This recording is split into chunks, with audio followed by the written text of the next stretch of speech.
E segundo, queria cumprimentar todos os representantes, presidentes dos partidos, tenho uma alta estima que estão aqui presentes, e incluindo todas as senhoras e senhores que estão nesta conferência. Tenho 15 minutos, agora são 11h20, 12h20.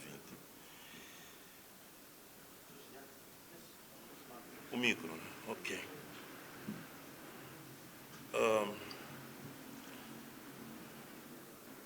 Como sair do impasse depois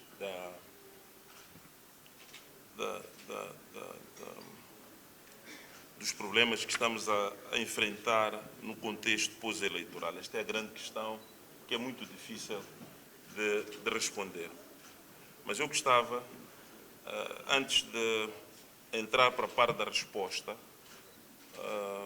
referir que vou usar parte daquilo que vou referir aqui como experiências que eu vivi como membro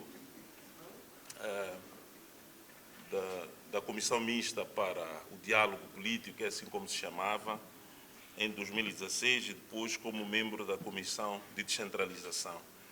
Vou rapidamente passar por esse serviço que fiz, porque aprendi com ele que, afinal, não temos um único modelo para resolver problemas. Portanto, há várias coisas.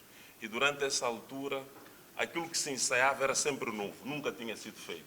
E eu me admirava, discutindo com os mais velhos, primeiro porque eu pertencia à equipa de governo, então, na primeira etapa, quem comandava as operações era o general Veloso, e na segunda eu estava com o Albano Massi na Comissão de Descentralização, e do lado da RENAM estava o colega, o doutor Macuiane e a doutora Maria, portanto, pertenciam à RENAM. Então, o presidente do MDM sempre fala da bipolarização. É verdade, mas foi o contexto.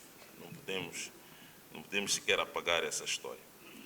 E depois também um pouco a parte académica. Eu, para fazer esta reflexão, olhei para 3 autores, sem esquecer a nossa Constituição, que foi bem referida pelo meu colega, o Dr. Carlos Serra.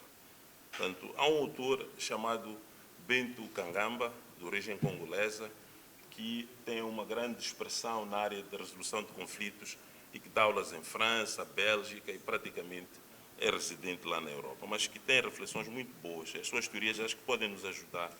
Depois há um relatório que o MD conduziu e que não lançou até hoje, aproveito para cobrar, que foi um estudo que foi feito sobre a qualidade da democracia em Moçambique há 2 anos atrás. Eu fiz parte dessa equipe. Tem lá muita informação, já havia até alguma indicação de alguns problemas que poderíamos encontrar se não se reforçassem uns e outros setores.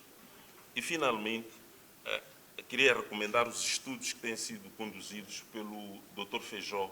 Portanto, é verdade que ele estuda um outro conflito, mas as bases teóricas que ele levanta valem para isso. Por exemplo, ele preocupa-se muito com a componente da juventude, etc., etc., e não podemos ignorar. Bom, relativamente aos antecedentes, era preciso não nos esquecermos que, quando estamos confrontados com um problema, temos que, apesar das limitações de tempo que às vezes temos que fazer alguma análise rápida, e outra será uma análise de médio e longo prazo, mas não estamos confrontados com um problema que é de rapidamente, pelo menos, resolvermos o problema de restaurar a ordem e segurança pública. E depois resolver o problema fundamental, que é o problema da crise eleitoral, e, finalmente, os problemas que apareceram como se fosse um iceberg. Temos uma ponta e depois temos outras coisas que estão lá embaixo, e nós sabemos que a ponta do iceberg é a crise eleitoral, mas depois temos várias questões que se levantam ao nível da governação, que também merecem solução. A questão que podemos sempre nos perguntar é se esses problemas de governação que estão a ser levantados podem ser solucionados já, ou precisam de uma outra abordagem. Então, relativamente ao fornecimento de soluções a um conflito. Este autor que eu estou a citar, que escreveu sobre prevenção e resolução de conflitos, Bento Kangamba, ele chama a atenção para a necessidade de, antes de nós começarmos a nos concentrar sobre as soluções, temos que nos concentrar sobre as causas. Portanto, temos que estudar muito bem as causas de um conflito, compreender a natureza do próprio conflito, porque nós temos vários conflitos que se manifestam dentro de um grande conflito, por exemplo. Nós temos conflitos pequenos, depois vamos isolando e temos que determinar qual é o conflito principal que tem que ser resolvido. Depois é preciso também olhar para as prioridades. Dentro desta explosão em que nos encontramos, quais são os assuntos prioritários em termos de calendarização que devem ir sendo resolvidos? Porque não é possível, ninguém aqui vai conseguir me convencer disso, não é possível resolver todos esses problemas que nós temos estado a ver num ápice, de uma única vez e numa reunião. Alguns precisam de uma visão de médio e longo prazo. E este autor, portanto, chama-nos a atenção. E também é preciso conhecer os atores. Muitas vezes nós negligenciamos esta preocupação. Mas quem é o presidente Inhusse? O que é que ele gosta, etc, etc. Quem é o presidente Simango? Quem é o Venâncio? Etc, etc. Estes que estudam essas teorias até chegam a um ponto de querer saber qual é o grupo sanguíneo, etc, etc. Enfim, essas coisas todas na caracterização dos autores, porque às vezes esse autor chama a atenção a isso. Às vezes nós estamos a discutir com pessoas que não têm poder de fato, só têm um poder formal. Por exemplo, isto pode-se colocar em relação ao presidente Inhusse neste momento. Será que o presidente Inhusse tem um poder de fato para tratar as coisas ou só tem um poder formal? Então, à luz desta teoria, eles chamam a atenção de que é preciso tentar, se tivermos que sacrificar as pessoas que têm poder de fato e têm poder real, é preciso ir ter com aquelas pessoas que têm poder real e com elas desenvolver por exemplo, dentro da estrutura do partido no poder agora, é preciso contactar, eventualmente, aquelas pessoas que têm um poder simbólico e um poder muito forte dentro dessa organização para pressionar, eventualmente, o presidente para encontrar uma solução. Portanto, é o que esta teoria ensina, nunca negligenciar as pessoas que têm poder, de fato, nas organizações políticas, que são elas que, algumas vezes, podem empurrar aquele que tem poder formal para a frente. Enfim, muitas outras questões que o autor nos alerta, mas eu só queria repisar este ponto de nós termos que olhar para as causas do conflito. Qual é a causa? Parece que há um consenso nacional que a causa principal é o processo eleitoral. É só a fraude que tivemos agora tão propalada ou haverá dentro dele assuntos profundos que é preciso rever no processo eleitoral que até tem uma manifestação um pouco problemática, porque, de acordo com as soluções que estão a ser engendradas, algumas delas jurídicas, isso até pode virar contra as pessoas que estão a pretender certas coisas. Bom, acho que falei com uma certa filosofia e não estamos com o nosso grande filósofo aqui. Ou seja, se estivermos a pensar em pôr em prática certas soluções jurídicas, temos que ver se elas, de fato, vão jogar a nosso favor ou a favor do interesse nacional.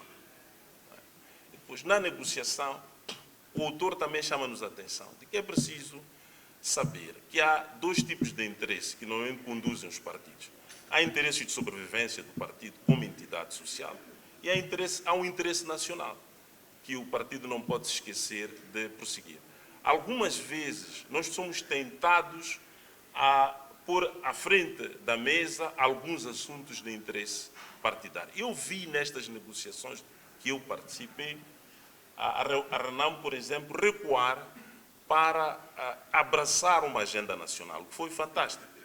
Porque a RENAM, no início das negociações, tinha aquela reivindicação que é conhecida, de que nós queremos governar nas 6 províncias, recordam-se? E depois, ao longo das discussões, a RENAM disse, sinceramente, se nós avançarmos só com isso é muito pouco. Nós temos que participar da construção de uma agenda de governação mais sustentável, que era rever a Constituição, rever o pacote eleitoral, rever o pacote da descentralização. Agora, no que deu mais tarde, isso é uma outra conversa. Contudo, a RENAM teve esta visão de aceitar que se abandonasse a ideia inicial e entrar numa discussão e com isso, como depois vem, abandonou uma agenda, em princípio, que era muito concreta e muito específica para abraçar uma agenda de interesse nacional, na minha opinião. Então, é importante que os partidos, eu acompanhei na primeira parte dos nossos trabalhos, esta oscilação entre o interesse partidário e os problemas que podem surgir. Eu agora tenho X deputados, se anula a eleição, fico sem nada e depois vou a uma outra corrida, o que é que eu hei de ter? Até pode ficar sem nada, mas se a agenda nacional triunfar, significa que esse partido prestou um grande serviço à nação. Mas estas são questões muito difíceis de responder. Mas este autor chama muita atenção para a capacidade de nós identificarmos se o partido está a ver essas questões. Esta questão das causas, em alguns contextos de atuação rápida, são difíceis. Eu volto à minha experiência de participação nesse exercício negocial. Tivemos uma reunião no Conselho de Estado em que o Presidente Nunes convidou os antigos, quer dizer, não convidou, convocou, porque são membros obrigatórios do órgão, um pouco antes de endossar aquele acordo para o Parlamento, para apresentar o acordo. E recordo-me que na reunião o saudoso David Simão fez uma pergunta muito difícil. E essa pergunta foi depois respondida pelo Presidente Chissano, que ele perguntava. Eu vejo que há muito vai-vem nos nossos processos políticos porque só resolvemos o conflito e não estamos a discutir as causas. Então ele coloca essa pergunta, o Presidente Chissano pede logo o miúdo e diz: eu vou responder, esquecem lá, esses miúdos não estão em condições de responder. Então ele diz assim: dada a urgência nacional, a questão das causas tem que ter uma agenda específica para nós sabermos qual é a razão, qual é a origem da conflitualidade cíclica que nós experimentamos. Mas eles estão a atuar como bombeiros, eles têm que apagar um fogo e resolver um problema urgente, que tínhamos um conflito na zona centro que precisava de ser corrigido. Portanto, nós aqui também somos confrontados com estas questões. Temos um problema urgente que é da ordem de segurança pública, um problema de justiça eleitoral que é reclamada, um problema ainda do dia a dia, este problema de segurança e ordem pública. Portanto, este problema muitas vezes não nos dará tempo de apanharmos todas as causas, mas ele tem que ser resolvido. E depois, os problemas de governação, que deverão ser tratados com maior acuidado, alguns deles requerem uma maior ponderação que pode ser vista a médio e a longo prazo. Agora, em termos de ferramentas de trabalho, haverá algum modelo, se quisermos atacar as questões de curto prazo e as questões de longo prazo, em termos de metodologias de trabalho, haverá algum modelo único, válido e que se deve aplicar em todo o mundo? Não existe. Mesmo olhando para as teorias do Bento Kangamba, olhando para as teorias que o Dr. Feijó tem nos brindado com elas, não existe. Cada conflito é um momento único e particular de reflexão e de busca de soluções. Recuemos para a negociação de 2016, 17 e 18, o que é que aconteceu? Na primeira fase, tínhamos um modelo negocial tradicional, com mediadores, com chefes de delegação, era um modelo pesado. E que a agenda, esta coisa da agenda que o Venâncio tem estado a reivindicar, a agenda inicial tinha 5 pontos. E às vezes ficava-se um mês a discutir só um único ponto da agenda sem grandes progressos. Entretanto, era um modelo clássico, tradicional, com 2 partes, com o mediador, que era o Mário Rafael, com todo o seu staff, que era extremamente pesado. Bom, ajudou, não vamos dizer que não ajudou, mas não estava a mostrar-se pragmático para aquilo que os líderes políticos queriam, neste caso o Presidente Nunes e o líder da RENAM, o Afonso Dhlakama. O que é que eles fizeram? Eles descontinuaram este modelo, rasgaram, deitaram fora, e procuraram um outro, que eu posso qualificá-lo como negociação direta, porque na fase 2 dos trabalhos, aquela negociação já não era negociação clássica, era uma negociação, até era secreta, e foi muito contestado esse aspecto. Não, negociações secretas não pode, etc, etc. Se recordarem, naquele tempo, quem fazia as comunicações de imprensa era o Presidente da Câmara ou o Presidente Nunes. Não havia, houve até uma história que aconteceu nesse trabalho, uma das vezes tentamos dar uma conferência de imprensa, o grupo de trabalho entendeu que tínhamos que comunicar alguma coisa, como acontecia na comissão mista, e quando fizemos isso, tivemos um raspanete daqueles, ligaram-nos diretamente das chefias máximas, dizer, não voltem a fazer isso.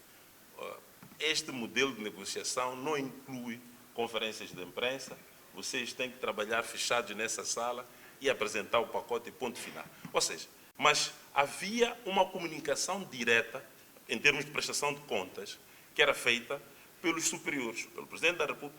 O que eu estou a tentar dizer? Não há um caminho, há vários caminhos. E nós nunca tínhamos tido no país uma negociação direta, porque aquilo era negociação direta.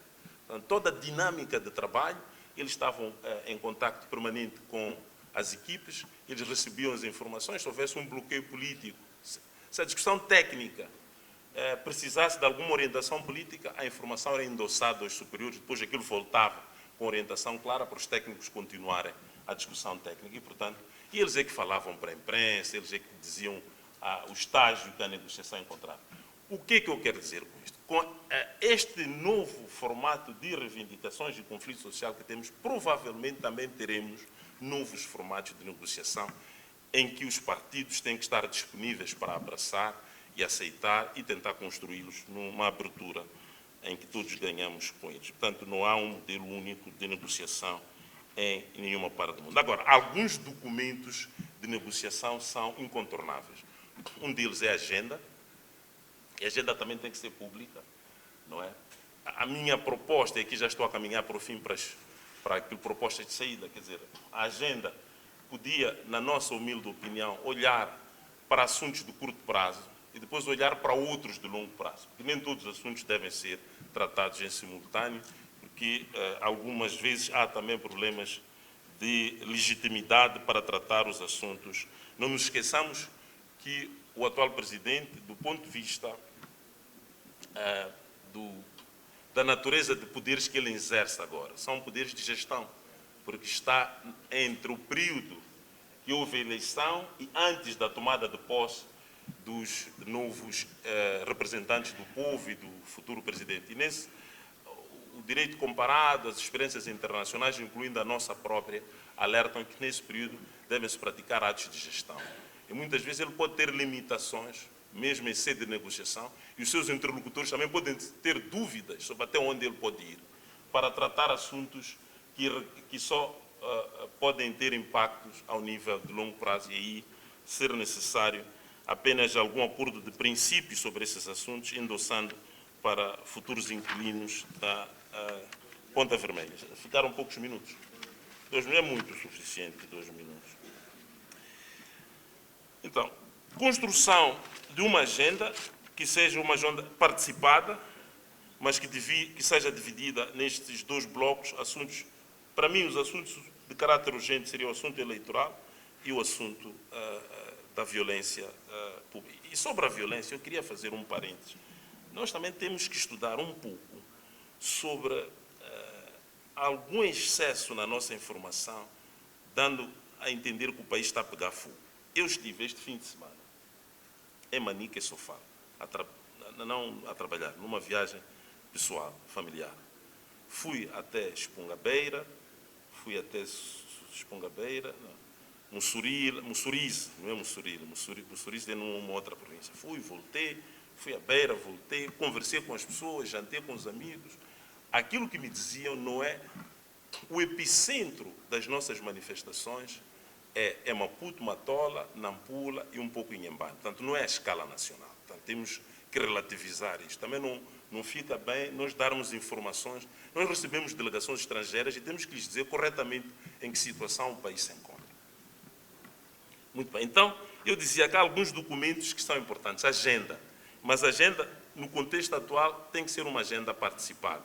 E tinha aqueles 2 pontos. Os assuntos de governação podiam ser tratados, eventualmente, uma espécie de acordo de princípios pelas limitações de governo de gestão que envolvem o atual presidente, termos de referência, procedimentos e formato negocial. Essas coisas de formato negocial, pela pequena experiência que tive, envolve saber se é confortável para as partes terem negociação direta. aquela reunião que o Presidente da República convocou, em princípio, foi o start de uma espécie de negociação direta, eventualmente.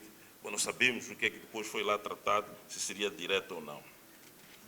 E alguns assuntos que parece-me que deveriam nos preocupar já a longo prazo, que também resultam do que aqui foi dito com frequência e que temos contornado ao longo dos anos, é a questão, uma vez identificados os problemas que afetam o nosso direito eleitoral e que depois comprometem a qualidade da nossa democracia, tínhamos que atacá-lo de forma sustentável no próximo ciclo de governação.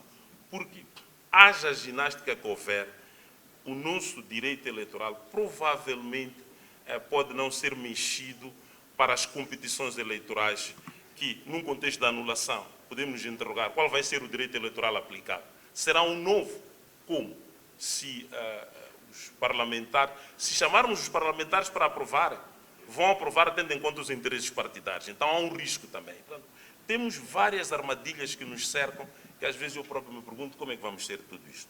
Mas seja como for, vamos nos fazendo perguntas e as respostas virão um dia. Então, o que significa que esta questão da revisão do direito eleitoral provavelmente só pode ser pensada a longo prazo. Pois é preciso uma solução de compromisso institucional, por forma que aquilo que for feito, seja eventualmente, se a decisão for anulação, tenho reservas sobre isso, que seja o melhor possível a fazer-se no contexto da administração dos órgãos eleitorais. Mas é preciso tratar de um tema que ficou pendente, que é a questão da reconciliação nacional, a questão da educação. Quando se falava da intolerância, o doutor Simango falava pouco, o engenheiro falava pouco. Nós temos na nossa Constituição, o Carlos Serra às vezes falou disso uma vez e nunca mais me esqueci. Qual é o assunto mais importante de uma nação? A gente costuma dizer, é a agricultura, é a indústria, são as tecnologias, é a educação. É a educação. Portanto, nós temos que, do ponto de vista de longo prazo, pensar na educação e fortalecê-la. A compreensão dos conflitos atuais, a sistematização de toda a informação para melhor pensarmos na resolução nos parece também importante. O conteúdo daquilo que se leva às negociações muitas vezes também tem que resultar daquilo que a sociedade transmite aos políticos. Penso que, relativamente a isso, os políticos já têm suficiente informação. E queria terminar dizendo o seguinte: os juristas, o nosso principal trabalho provavelmente não é nesta fase. Obviamente que sempre que há grupos de trabalho em termos de negócio, tem sempre lá um jurista, que é para cautelar pequenas coisas de violação, mas eu penso que se deveria discutir com a maior abertura possível sobre todos os assuntos, não deveria haver nenhum assunto excluído da discussão, havendo sempre o cuidado de saber se, do ponto de vista de curto prazo, é prático discutir isso, porque também temos de ser pragmáticos no processo de gestão do nosso conflito, pragmáticos e realísticos, o que faz com que nós tenhamos que também ter alguma atenção com esse aspecto e dizer que a nossa participação sempre há de ser uma participação num segundo momento, porque o primeiro momento é marcado por uma discussão de todas as capacidades, todos os conhecimentos, e nós intervimos para dar forma àquilo que... Eu digo isto porquê? Porque pode haver algum tipo de reserva. Será que podemos falar disto? Será que podemos mexer aquilo? Será que podemos nos atrever a querer propor isto? Proponha-se tudo o que se quiser. E engendre-se as melhores soluções possíveis. E depois veremos se elas são ou não aplicáveis de acordo com aquilo que temos como direito, ou o nível aqui uso a palavra arranjo, o nível de arranjo, mas que sejam arranjos sustentáveis para sairmos do conflito. Não vale a pena o direito bloquear esses arranjos em nome só do direito e não em nome do interesse nacional e da justiça. E com isso agradeço a atenção. Muito obrigado. No mesmo ano, 3 milhões de jovens desempregados que não estão a estudar, que não têm qualquer tipo de formação profissional e que são analfabetos ou semi-analfabetos. Então, quando olhamos para a Constituição, é porque o Pacto Social implica um conjunto de princípios e de regras que nós definimos naquela que é a lei fundamental. É interessante que logo no artigo 1º aparece-nos uma expressão que é o Estado de Direito Democrático e Justiça Social. Se formos à inteligência artificial, e atenção que a inteligência artificial ela reúne tudo o que se escreveu sobre um determinado conceito, justiça social é aquela que busca garantir que todos os cidadãos tenham acesso igualitário a direitos e oportunidades.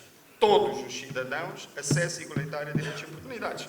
Independentemente da sua origem, da sua raça, género, classe social ou qualquer outra característica pessoal. A palavra justiça social aparece várias vezes na nossa Constituição. Mas estaremos hoje bem em matéria de justiça social? Que reflexão é que pode ser feita e o que é que pode ser feito para melhorar esses indicadores de justiça social? Por outro lado, democracia. O que é democracia? Outra palavra mágica, entre aspas. Democracia, regime político onde o poder é exercido pelo povo. É muito bonito dizer isto. O povo é que exerce a democracia. Mas os modelos são simples, não é? Através de representantes, que é a chamada democracia representativa, ou através da modalidade de democracia direta, com a participação popular. Será que o nosso modelo democrático é suficientemente inclusivo? Será que esta democracia, que hoje está fundamentalmente baseada no jogo dos partidos, ela é inclusiva? Será que ela satisfaz? Será que ela é adequada a Moçambique? Ou nós outros que estamos fora dos partidos não temos também uma opinião e uma voz? Não temos algo a dizer? Aquele jovem a quem chamamos vândalo não tem que ser ouvido, não deve participar. Já agora vão procurar o significado da palavra vândalo. Não vou dizer aqui. Estado de Direito. Um sistema político-jurídico onde todas as pessoas, incluindo o Estado, atenção, estão sujeitas às leis. Ninguém está acima da lei, as leis são aplicadas de forma igual a todos, etc. Então, uma reflexão que tem que ser feita é saber até que ponto estes conceitos no dia-a-dia se materializam e como é que se materializam. Até que ponto muitas das instituições que nós vamos criando para resolver esta questão das justiças eleitorais, para administrar a justiça eleitoral, elas estão conectadas, elas efetivamente garantem estes princípios sagrados ou não. Até que ponto estamos também a aprovar legislação mediante arranjos do dia, legislação que vai sendo aí emanada para resolver um problema pontual, mas não resolve o problema da essência, da origem. Até que ponto esta legislação ela comunica com a Constituição? Até que ponto esta mesma legislação está em conformidade e até que ponto é que poderá incluir disposições inconstitucionais? Na nossa Faculdade de Direito, acho que falta pouco tempo, na nossa Faculdade de Direito nós temos, penso eu, 3 pessoas que estão a trabalhar de Direito Constitucional, só para verem a importância desta disciplina para um país. Recentemente visitei a Faculdade de Direito da Universidade de Valência, em Espanha. 60 professores de Direito Constitucional. 60 professores. 60 cabeças a pensar o Direito Constitucional. E nós temos um déficit enorme de Direito Constitucional. Porque não há um dia em que a nossa Constituição não é espezinhada, por um lado. Por outro lado, até que ponto dentro da Constituição não haverá também conflitos? Até que ponto algumas disposições e arranjos que vamos inserindo na Constituição não estarão em conflito com princípios fundamentais e estruturantes do próprio Estado de Direito? Até que ponto não estão aqui também razões para uma crise que aqui está? Qual é o objetivo último disto que estou a comentar? Eu não sei quanto tempo mais tenho, podia estar aqui a falar muito. Sim, até que ponto é que eu gostaria de falar? Basicamente, o que é que tem que ser feito para prevenir crises como estas nos próximos anos, nas próximas décadas, no próximo século? Porque se formos a gerir crisezinha em crisezinha com emendas, não vamos sair daqui. Isto não é uma situação de emendas. Isto é uma situação de reforma profunda. Uma reforma que passa pela capacidade de dialogarmos, pela capacidade de cedermos, pela capacidade de respeitar a diferença, opiniões diferentes, por mais que não concordemos com elas, mas elas têm que ser ouvidas, escutadas, debatidas, pela capacidade de compreender que os moçambicanos não têm que pensar todos de forma igual, porque isso leva-nos a uma outra coisa muito séria. Uma solução à moda de um país cujo nome não vou mencionar, também não é para isso. Por outro lado, somos um país riquíssimo. Eu creio que se ouvirmos os jovens, nós percebemos que também está aqui um sentimento profundo de injustiça. Quando se sabe que um determinado leilão, portanto, a venda de um rubi gerou tanto, as pessoas estão preocupadas. Então, e agora? Eu tenho que gerir o meu dia. Não tenho como comer hoje. Não tenho como dar de comer hoje às minhas crianças. Estou a ouvir dizer que um rubi que foi retirado numa província deste país gerou tanto, e a pessoa pode até não ter uma noção do quanto significa aquele dinheiro em meticais. O custo de vida está a subir. E é claro, se nós continuarmos a resolver o problema com o culpado imediato que está ali, não, o culpado está ali, não. O culpado está numa trajetória. Há um trabalho que tem que ser feito, que analisa as causas, corrige os problemas e, claramente, avança com soluções para a frente. Eu queria só, agora, quase a terminar, em jeito que termina, porque como jurista, eu não vou deixar de dizer isso, há mais um artigo muito bonito na Constituição. O artigo 1 e 3 respondem àqueles princípios que falei. O Estado de Direito, o Estado de Justiça Social, o Estado Democrático. Mas há um artigo que é, para mim, a chave, porque nos une a todos. Porque somos todos parte desse Estado moçambicano. Então, o que é que andamos aqui a fazer? Objetivos fundamentais. São 4 que eu vou citar. O primeiro, edificar uma sociedade de justiça social. Vejam, aparece outra vez. E já agora, que tipo de modelo é o nosso? Está bem? Os partidos, qual é a orientação política vossa? São de esquerda, são de direita, são de centro-esquerda, são de centro-direita? São o quê? Porque nós estamos cheios de dúvidas e perguntas. O que é que vos distingue uns dos outros? Nós aqui fora não conseguimos perceber, é uma confusão muito grande, entenda? Então está a faltar também olharem, posicionarem-se em relação a isso. Cá fora parece que já não somos esquerda há muito tempo, anda tudo na direita. Mas que direita? Há várias escolas de direita. E hoje em dia até me assusta porque há quem caminhe para lá da direita. Então bem, objetivos fundamentais. A edificação de uma sociedade de justiça social e a criação de bem-estar material, espiritual e de qualidade de vida. Atenção a isto. Bem-estar material, espiritual, qualidade de vida. O que é qualidade de vida? A qualidade de vida é um conceito fundamental. É aí que medimos o índice da felicidade. Isto não se resolve, atenção, mas não se resolve com futebol, não se resolve com botostore, não se resolve com bebida tipo tentação, não se resolve assim. A qualidade de vida é um conceito muito mais profundo, que significa levar-nos à realização, a um outro patamar. O que é que temos nos bairros? O que é que não está lá e devia estar? Percebem? Há muito trabalho a fazer para materializar o número 1. O 2 é a defesa e promoção dos direitos humanos e da igualdade dos cidadãos perante a lei. Direitos humanos. Temos de trabalhar muito em direitos humanos. E atenção que os direitos humanos não é só de um lado. Porque também já vi violar direitos humanos de outros lados. Sejam lá quais forem.